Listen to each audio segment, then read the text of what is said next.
How did you start your first few cases? So I still remember my first case. What do you do and then, you really feel good about that and makes you want to go at it again? It's got to be like always the cosmetic cases, after the bonding for sure. What do you do that makes your process more efficient that maybe you didn't do early on?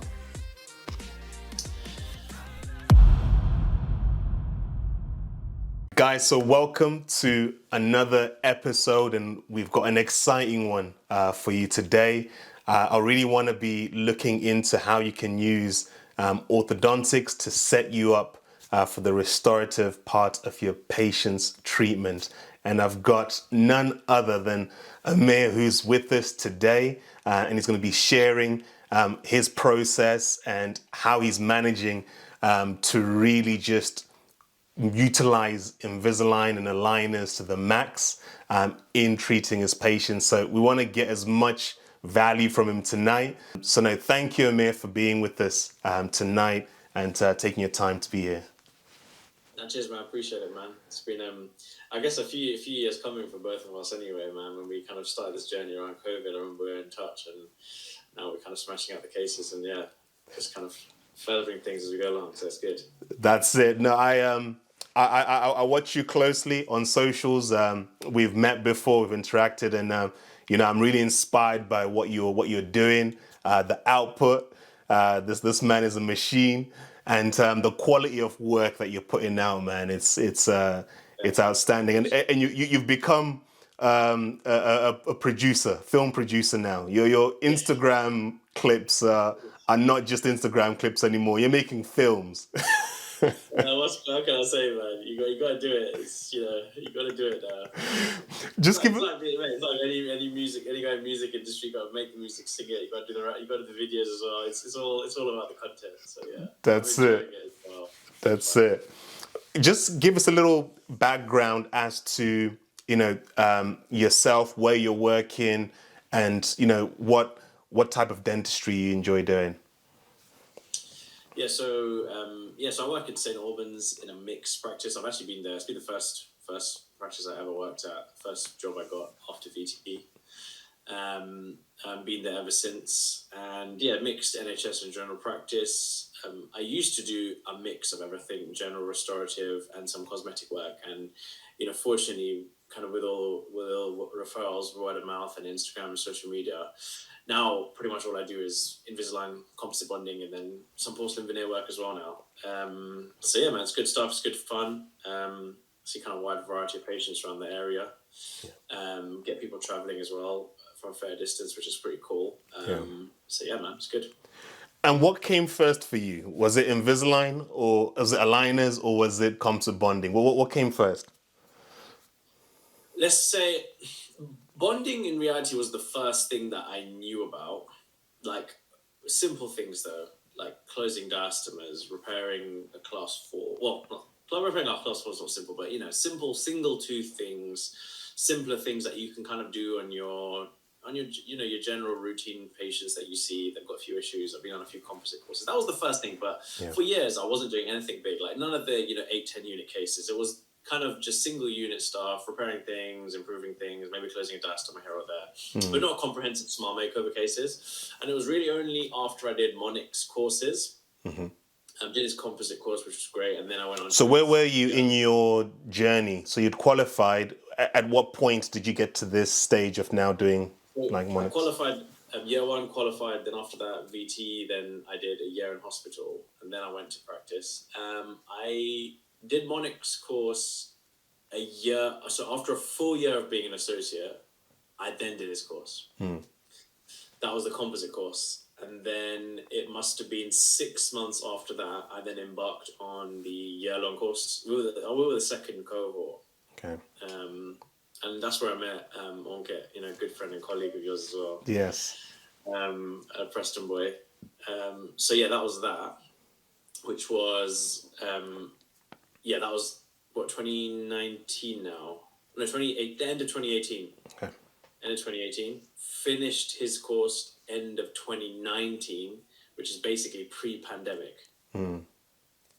So at that point, we had an idea on everything. We knew how to plan a smile beautifully. We knew how to kind of appraise a smile. We knew where we wanted things to be. We learned about occlusion, and then the whole thing with Invisalign and bonding came in place. And it was mainly for me, the Invisalign was the big thing because it was all about. I was like, composite. It's a weak material. How is it going to last? But Invisalign set up your foundations, and the chat was always about setting up your foundations, aligning teeth in the right position, gaining like a positive overjet, any restricted envelopes, getting over that as well, which meant that when you put composite on, because you've got that space, it's unlikely to chip or will require fewer repairs in the future.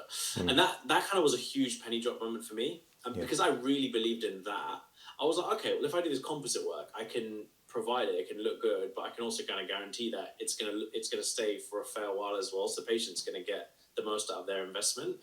So I was thinking, I want to do things properly. So after I did that, then that's when I started pushing the Invisalign side.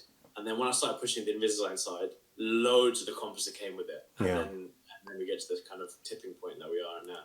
Gosh, yeah. So I want to just stress to the audience, if you've never seen Aamir's work, his composite work is unreal. He makes composites, look lifelike, look real.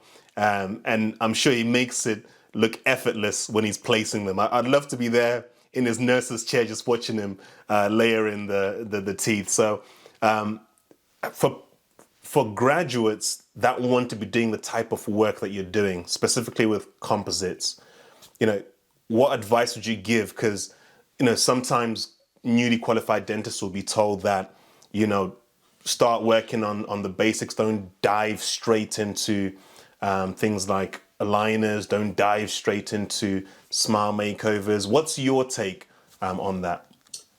So my thoughts is such a good question. I think when we graduated, we were kind of fortunate because social media wasn't huge. So I feel we didn't have that natural pressure of seeing loads of amazing work on Instagram. And we were like, oh, I want to do that. I want to aspire to that. So I felt we kind of went down the slightly more classical pathway of doing some NHS dentistry, working your way up, then doing some more private, and then looking at what you like, whether that's specialty, perio, endo, implants, restorative, or looking down the cosmetic side. And then we kind of found our feet doing this stuff. And I think now the new generation, I think it's quite tough because you've got all these influences. So what I would probably say is, of course, like keep your eyes open, strive for the best, see what you like, keep good mentors and things like that. But I think it's just important to get the basic foundations because the truth of it is there's a lot of patients who want this treatment, and if someone wants it, if you can speak to them nicely, they will sign up to the treatment with you. But the problem is you might sign up a 8 to 10 unit composite case and patient's really excited, but you can't deliver it.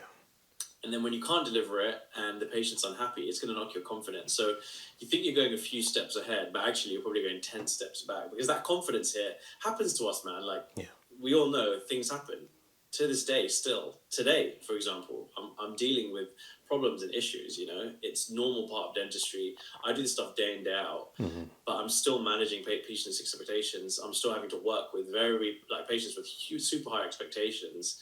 So you want to take a step by step and work on the patients that trust you.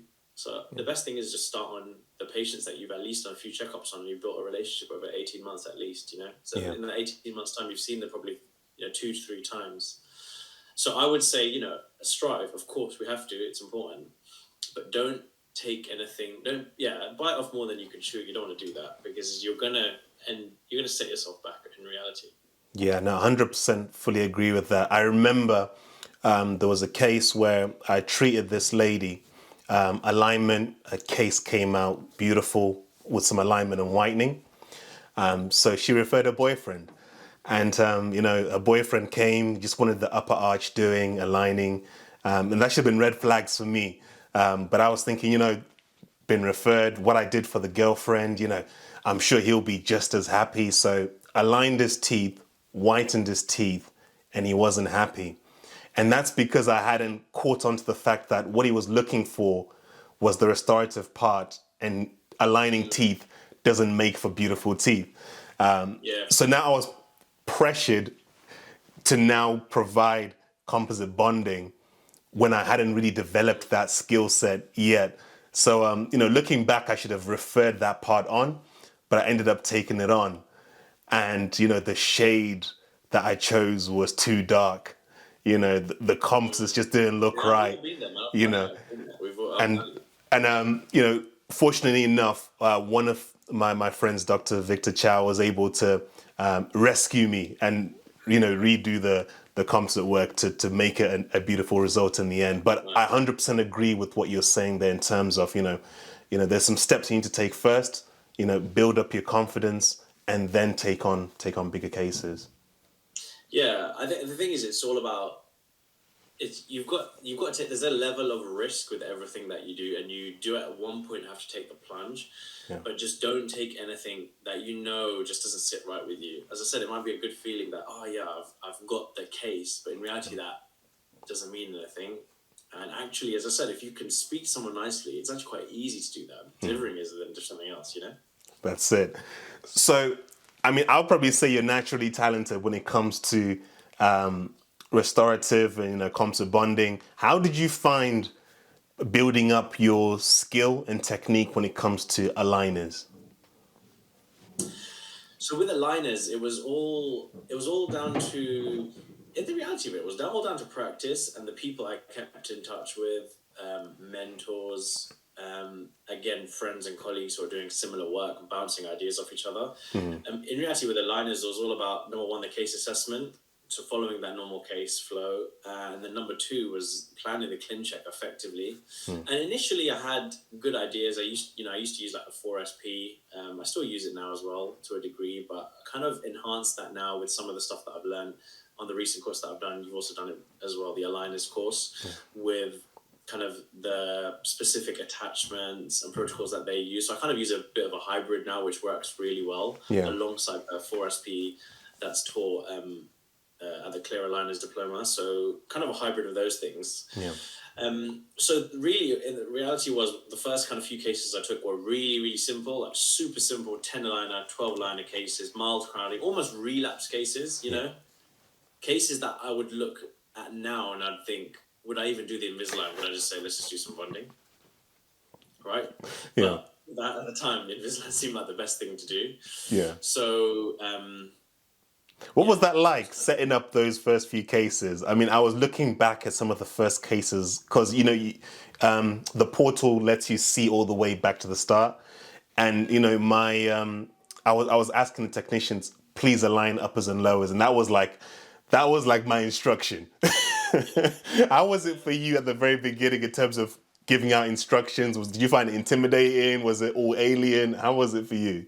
You know what? I think I was quite lucky because the territory manager that was on my territory at the time, Ben Simba, he was like really supportive, and he was just simple things. He just said, "Look, go on the forum, go on the support site, book in and have a chat with one of these dentists and go over the cases." And that's what I did. So there was like case cafes. I don't know if they exist or to what extent they exist now. But I used to jump on those case cafes, and that's actually when I met Andy Toy. Okay. And obviously that's why I've done the Clear Aligners diploma.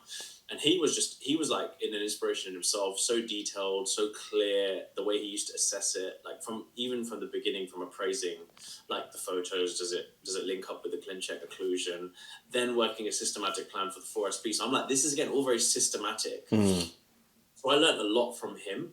Yeah. So fortunately, a lot of pennies dropped, I guess, quite early in that sense. So I was kind of doing the 4SP from day actually. Yeah. Yeah. So then when sorry, go on. Oh no, carry on.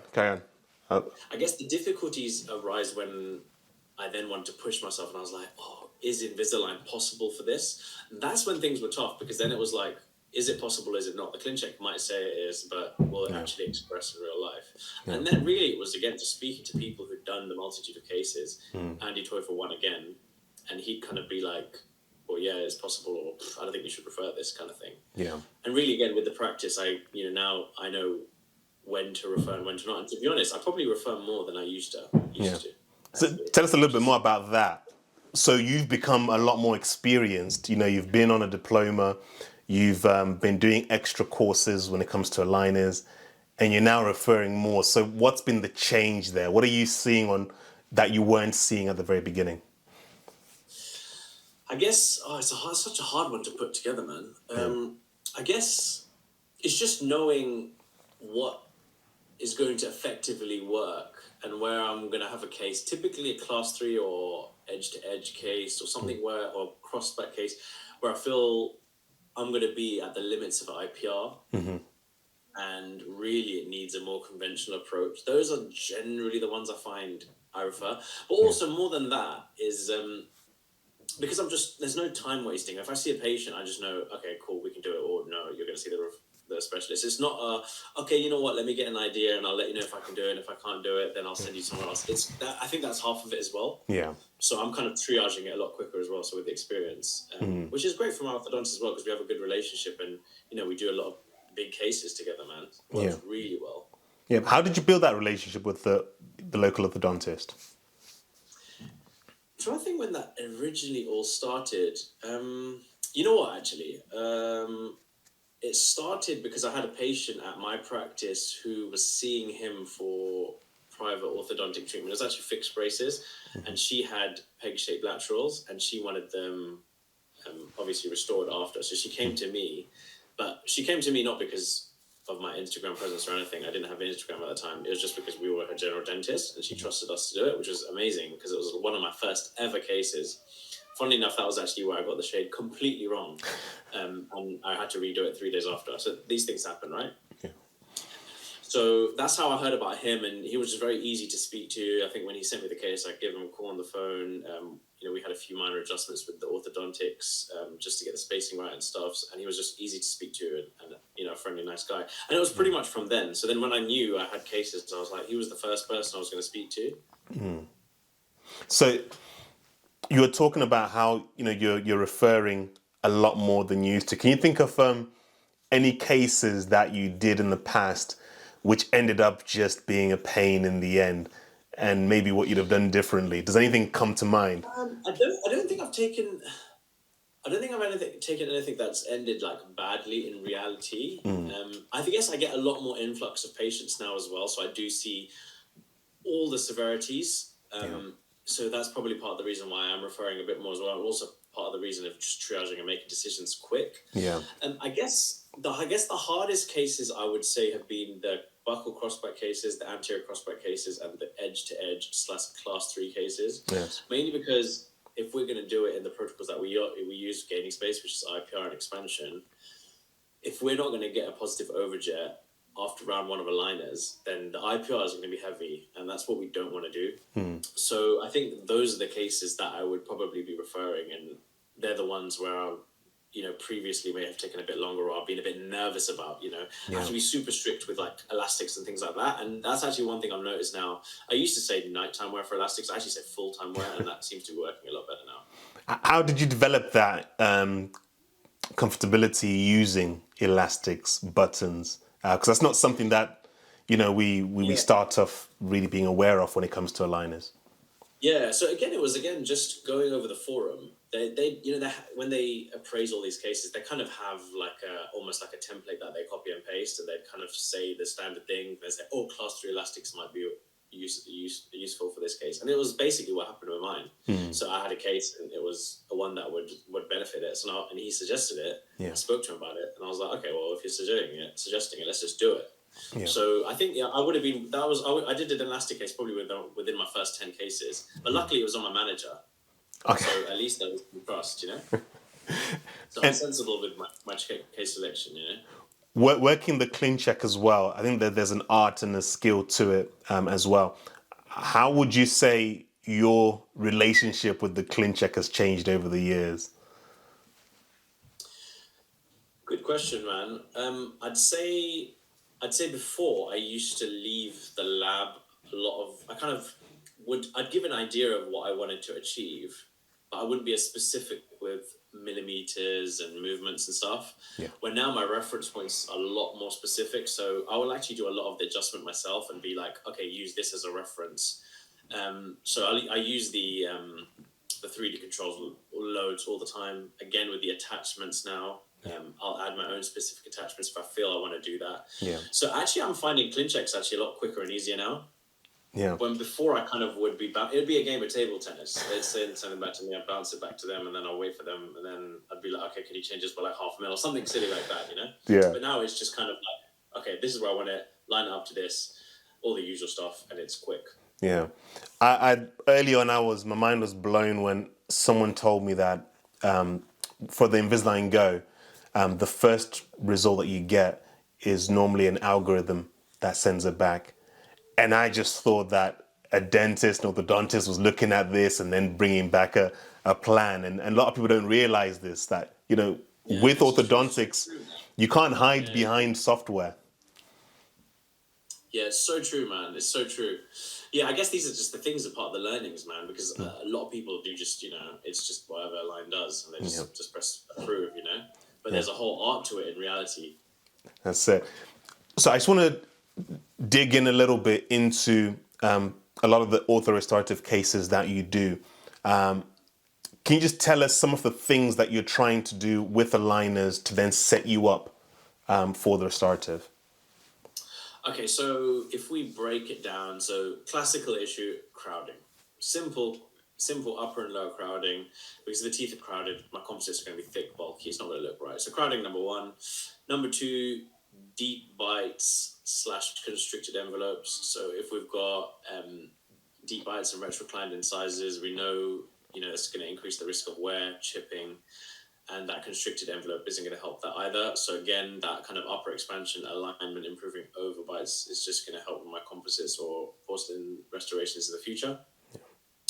Third thing would be kind of edge to edge, class 3 kind of issues where obviously the upper and lower teeth are just occluding on each other. So regardless of whatever we do, they're just going to chip unless we do some prep and use porcelain veneers to manage it. Yeah. So gaining an overjet, and I think that's one of my favorite ones, which is it used to be probably the one I was most nervous about. Yeah. But actually, I get so much predictability with it now, just following the protocols, and it's such a nice result because it's very easy to explain to a patient visually using the iTero or even showing them because they've got the obvious issues.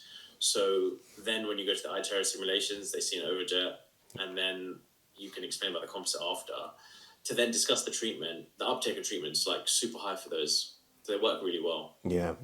Those are the main ones in reality. I guess a little bit of space distribution, gummy smiles here or there. Say we've got more gum display on one tooth, intruding, laterals, for example, to put them in the right position. Yeah. So yeah, those kind of things.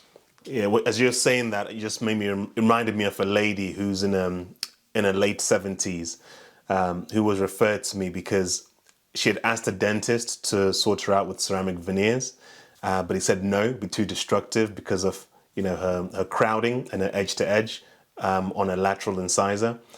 So she had come to me because she was now looking for alignment, and I was able to show her with the iTero scanner just the problem in terms of trying to build out these teeth, but it just wasn't going to look right. It wasn't going to be stable. It wasn't going to last. So all these things do help in achieving that overjet as well as alignment to really bring out harmonious smiles that will last a long time. 100%. Yeah. So one thing that people struggle with sometimes is with ortho-restorative, that transition between, okay, alignment is finished, we've got our overjet, we've got our overbite, but now how do we practically transition the patient into restorative? We're on our final liners, what do we do? Whitening, what do we do? Give us some tips about how you can transition from finishing alignment to the restorative, or maybe are you planning for that before the case even starts? How do you approach it? So typically speaking, at the initial consultation, we'll be discussing the option of, we'll be planning their smile. So most of these people want a cosmetically looking smile, very kind of a wow factor smile, the patient's eye kind of see anyway. So in reality, they want a composite bonding look or a porcelain veneer look. They want that perfect, beautiful smile, with equal proportions and full, white, etc., good colors. So I guess that's the end goal. The Invisalign things, I guess, are in reality, they're just the commitments that we have to make to get to that stage. So we do plan it with the end goal in mind. And it's kind of just judging the patient when I see them at the initial consultation. I'll know some patients will be, I just want Invisalign and whitening. I want to consider bonding, which is cool. Or then there'll be other patients where they're like, no, I want that kind of look. So how do we get there? So we've planned it in advance. Yeah. In terms of whitening, I whiten within the aligners, even with the attachments on. It works like super well. I've had no issues with it, if I'm totally honest with you. Yeah. And then, yeah, pretty much just lining up for the cosmetic treatment, whether I'm doing a trial smile in between, I can even do that midway through their treatment. So, let's say they've come to end of round one, typically speaking, people are going to have a refinement. So in between that time is a good time to like plan whitening, plan trial smiles, to look at the cosmetic stuff further. But I would, generally speaking, I would be planning things from day one. So we have a protocol. Yeah. So whitening with the aligners, is it similar instructions as to how they go about doing that, even with the attachments? Yeah, personally, I just use the same protocols. I use boutique whitening. I typically start with 10% for the first week, and then do 16% for the second. And yeah, literally exactly the same. Yeah. I think I only had 1 or 2 patients where, say, underneath the attachment, it's not like as white, but it's literally so rare. Yeah. And then even if that happens, you just do some more whitening after. Yeah. And But you said least, we're improving it as we go along. So you sometimes do the trial smile whilst you're waiting for refinement aligners. How does that work? I've never really heard of that before, doing the trial smile at that stage. So the reality, the reason why I do that, to be honest, is mainly just because of my diary time. I'm planning like months in advance, so it's just a good time to do it. If I'm doing refinement, say I probably have about 8 weeks of aligners, typically speaking, as an average, that's 2 months. And typically my weight for composite can be, it's a bit more than that now. But again, it buys me some time as well, and it just means that there's no more weight. So we can make these decisions early and manage the patient's expectations before. So that's why at that time, the teeth, after round one, to be honest, we're 90% there in reality. So we are in a good position. Start doing the trials, the mock-ups, all that kind of stuff, and then just getting everything pre-booked for when they finish their refinement and the whitening's done, straight in for the bonding. Gosh. In terms of changing them from aligners, so you've done the bonding, they've now got nothing to wear. What are you doing? Yeah, this is a tough one. So initially what I used to do was section the aligner, but I just found it just doesn't work, to be honest. So I just work closely with my lab, and I just make sure I get an express retainer made within like 48 hours. Yeah. It's just the ideal thing for me would have a printer and make the retainer on the day. 100%, that's the best thing to do. I just haven't got that facility yet. Yeah. But yeah, that's what you got to do. Of course, you've got to just pay an additional charge. But at the end of the day, man, we want to retain those teeth. We've spent so many months doing it. So yeah, express delivery. Get it to the practice within 48 hours, and either pick it up or just send it directly to the patient. So that's what I do, man. Keep it simple. I want to just ask, in terms of bonded retainers now, do you use bonded retainers? Do you not use them? How do you approach bonded retainers in all of this? Okay, I try not to be honest. I only try and use them where I have to. The cases where I feel I have to is anterior open bites. Is a definite. I don't think I've ever done an anterior open bite case without both fixed and removable retention. Upper spacing, I will do it. And then heavily rotated teeth, lateral incisors, etc. Yeah. There's a fair few cases now, to be fair. I do a lot more than I used to. Yeah. Again, it's just one of those things about maintenance with fixed retainers, oral hygiene, cleaning, and, when something breaks, it's going to be on you to fix. Ideally, I'd prefer a patient to leave that on the patient, to be honest. But there are cases where a removable just isn't enough. I know the studies say that it's kind of equal, like fixed versus removable, but I do feel that it's kind of just case dependent. I think some work with the removable, some work with just to fix, some need both, Yeah. What's your thoughts on that, out of interest? Yeah, so I think it's going to ebb and flow over my career. But right now I'm at the place where I don't trust any of my patients to be wearing their retainers all the time. So I'm doing a lot more bonded retainers, so that even if they lapse, they'll still be okay. So I'm just doing belts and braces on most of my Fair enough. patients. I think it is good. I think as long as their oral hygiene is good and stuff, I think it is a good way. It's interesting. Do you do them freehand, or do you get them ordered in? I get them ordered in, and then I place them on a jig. S4S do some great bonded retainers on a jig, so I just use them. But I guess what I've found is with the bonded retainers, it's not so dependent on the patient wearing their removable retainers every night. Because I see a lot of my patients at 6 months and 12 months after treatment. So I've been able to pick up on those patients where I'm asking them, have you been wearing your retainers, and they've been lapsing, and you can see that there's been slight relapse. Patients don't really wear their retainers in reality. Like I've noticed that. I Yeah. have noticed that for sure. It's a tough one, man. It is really. It is a tough one. Yeah. So for me, it's like I've done everything I can for you. You just haven't been compliant. Yeah, Yeah. it really is a tough one, man. I Yeah. don't know. I know the aligners guys, they will like definitely do it. Yeah. The clear aligner diploma guys, they're kind of like do it where needed. Yeah. It's a hard one, man. Yeah. Generally speaking, though, so far it's been okay in terms of relapse. Yeah, of course we get the cases, man. Of course Yeah. we do, But overall, it's okay. Okay. I guess I wasn't going to ask you this, but now I guess since we're here, what do you do with the situations where the patients have been compliant, there's been some relapse, and they want it to be straightened again? So for me, I've just got to a point where for most of them, I'll just do a refinement setup for aligners, and then maybe charge them for doing new Viveras or new bonded retainers. But how have you approached it? So it depends. I'm pretty similar to you. It depends often on how long it's been. Yeah. As well. It's such a tough question. I would say it's kind of 50-50.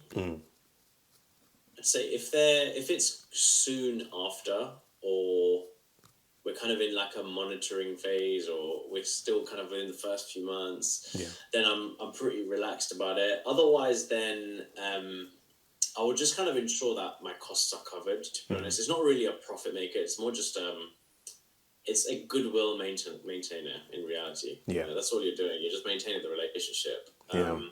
So yeah, I kind of do a similar thing, because the thing is, if it's within warranty and I've got my additional aligners, it's costing me a little bit more time, but in reality it's not much, because I'm probably not putting any attachments on anyway, unless I need to. But so yeah, I just kind of, I guess, charge them for an extra set of errors. Yeah. The cases where then you do need to order in, it's usually then maybe the 7 aligners, the Express, which isn't actually that expensive. So again, as long as I'm just covering my costs, it doesn't happen too often, to be honest. Yeah. And I'm just to be honest, I think I'm just being more and more strict about things now. That's the key.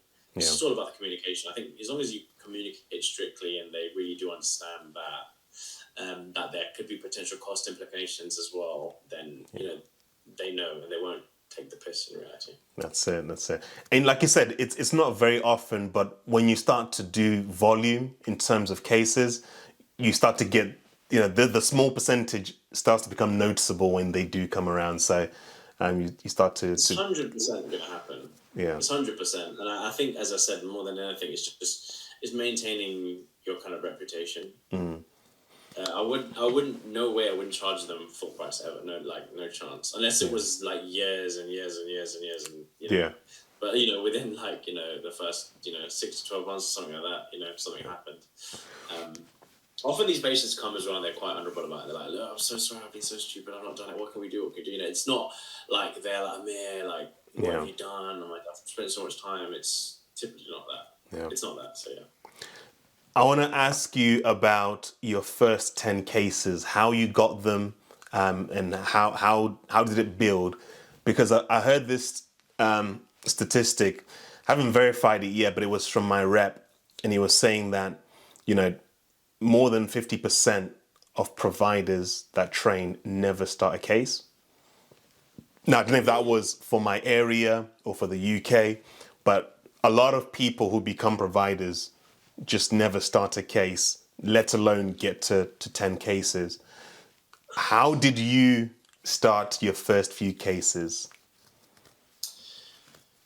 So I still remember my first case, and it was a patient of the practice. I think the first, I actually did some fixed as well. Okay. Before that. Again, so these were all patients of the practice or nurses within the practice. But the Invisalign cases, yeah, they were all like, I think the first handful for sure were within the practice. So when you say within the And practice, just then, talk to us about that. so essentially, patients who were either seeing, like, for example, I think the first ever one was actually a patient of my principal's. And she wanted Invisalign, and I obviously got the accreditation, so it was a nice case. I assessed it and I went for it. And from then on, it was again just treating patients who I've kind of already known for years, doing their checkups and stuff. And now that we had this additional thing, I'd probably spoken about alignment before as well. Yeah. And then they see a few banners up in the in the waiting area and stuff. And during COVID and before that kind of time, Invisalign was really kind of kicking off. Yeah. So the awareness of it was quite high, so people knew about it. And yeah, I think from then it was kind of just then a slow snowball, a bit of word of mouth, again, treating managers, nurses, and then them telling their friends. And then eventually I got onto the social media platforms. Yeah. And really from then it was kind of just, word of mouth, and then having kind of my front door was Instagram in reality. And then everyone just came through that. All right. So it sounds like from what you're saying, it started in-house with people that were referred to you from your principal, and then staff as well within the practice that you started to treat. It wasn't that you started with cases from outside of the practice that didn't belong to the practice. No. All internal. As I said, from either my principal, nurses, managers, their friends, family. It was all kind of that stuff. Initially, just like dipping my toe in the water. Yeah. And then when I was able to then build a portfolio, doing some nicer composite work, and then I was like, okay, I can attack Instagram and get onto that platform and see how that works out. And obviously I think we were quite fortunate when we were doing it, because COVID was massive for us. Yeah. Where marketing and patients wanted it so bad. There was people were doing open days left, right, and center. Yeah. Facebook ads were going crazy. You could get all these lists super busy, and then really from there, you do one open day, or you do some ads, and from that you can build a huge amount of patients, and kind of word of mouth just builds from there. Yeah. Why Invisalign? So one of the things that a lot of people have a headache over is trying to decide what aligner brand to go with. How did you land on Invisalign? So in the first ever system I used was QST, and I think I had 3 or 4 cases with them. Yeah. So is that their fixed version, QST, Quick Straight Teeth? Is it the fixed? That's it. The fixed version, yeah. Yeah. And then it was really just after Monix training, truthfully speaking, because he's obviously UK ambassador. He was big on it. I've seen all the results he'd done. Amazing. I liked the way he did it. He set up his foundations, got everything in the right positions. It meant that when you're doing the restorative work, the composites, the veneers, everything's going to be so much better because you've already lined yourself up. Yeah. So it made sense because I'd seen him do it. It seemed like all the people who were doing the really good work were using Invisalign. They are doing the most cases around the world. Yeah, they're more expensive, but it's probably a reason why they are. And I kind of just wanted to use the best. Yeah. Invisalign is the best, I guess, for it in reality. Yeah. What would make you change what should company provide? Yeah. It's a good question, man. It's a good question. I've had a few people approach me. Yeah. The thing is, with the discounts we get, especially with Invisalign Go, I think it's pretty consistent with a lot of the other companies. Yeah. Because other companies would be like, well, we'll give you the equivalent of Invisalign Comprehensive for the same price. And I'm like, well, I don't really need that, to be fair.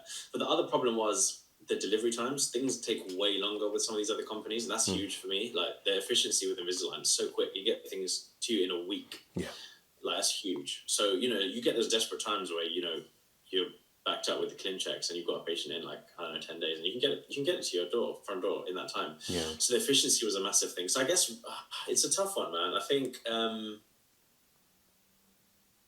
I guess if I could do maybe an in-house thing, possibly. The only way is if you could do it in-house. Yeah. I reckon. Yeah. Would be the only reason I'd want to change, or like super, like I guess cheaper. But again, like if it's cheaper, what does that come with? You know, is the quality going to be the same? So Yeah. it's hard to say. Yeah. My As long as theory at the moment is that people tend to go with whatever their mentors or people that they aspire to use. So, I first yeah, came to know about clear aligners from my foundation trainer. He showed me a case with the clean check.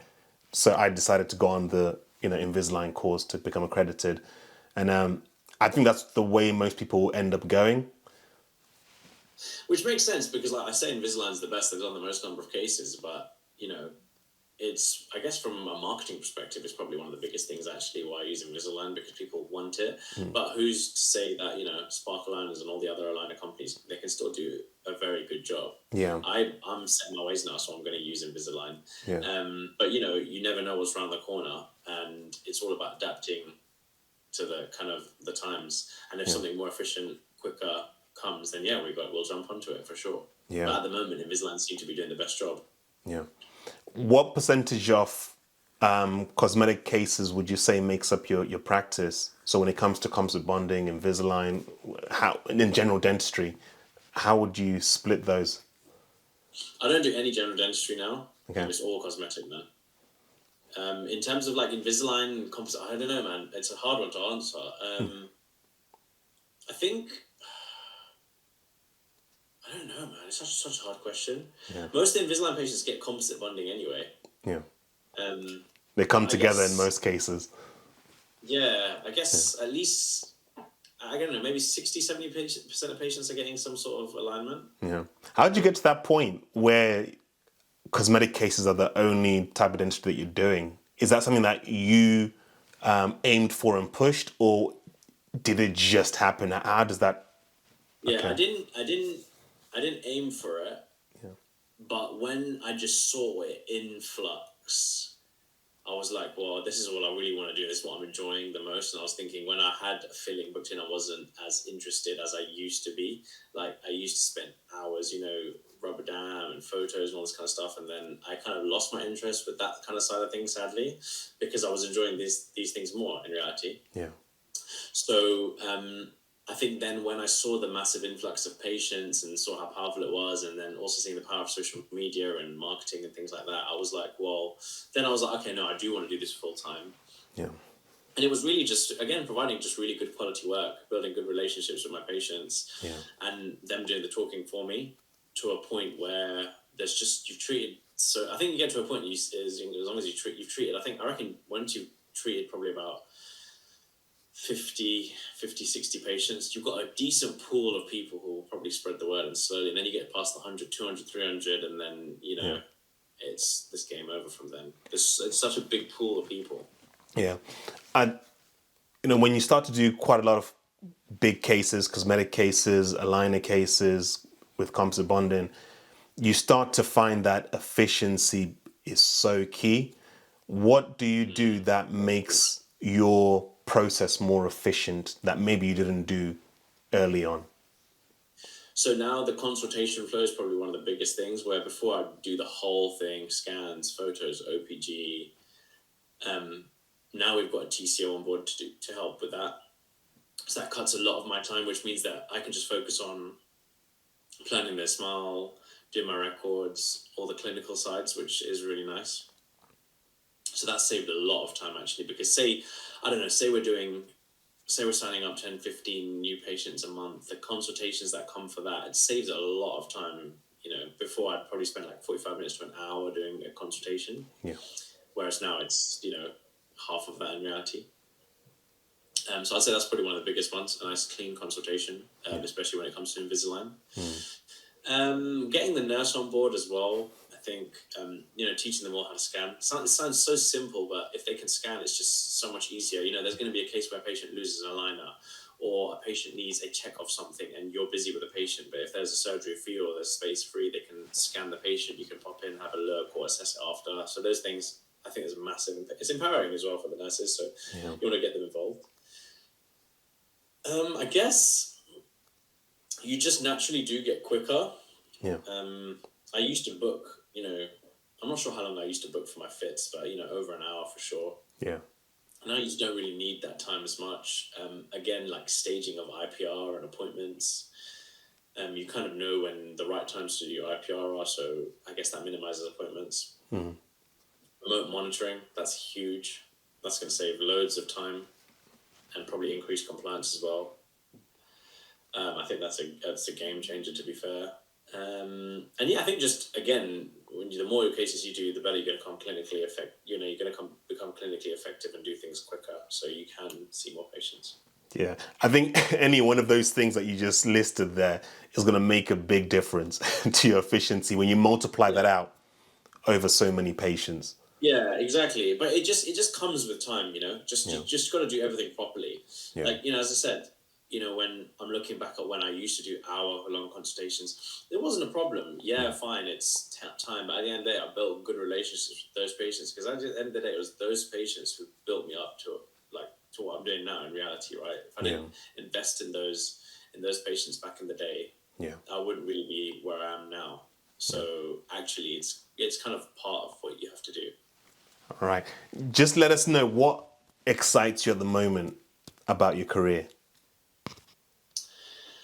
In what sense would you say? What gets you excited? What do you do, and then you really feel good about that and makes you want to go at it again?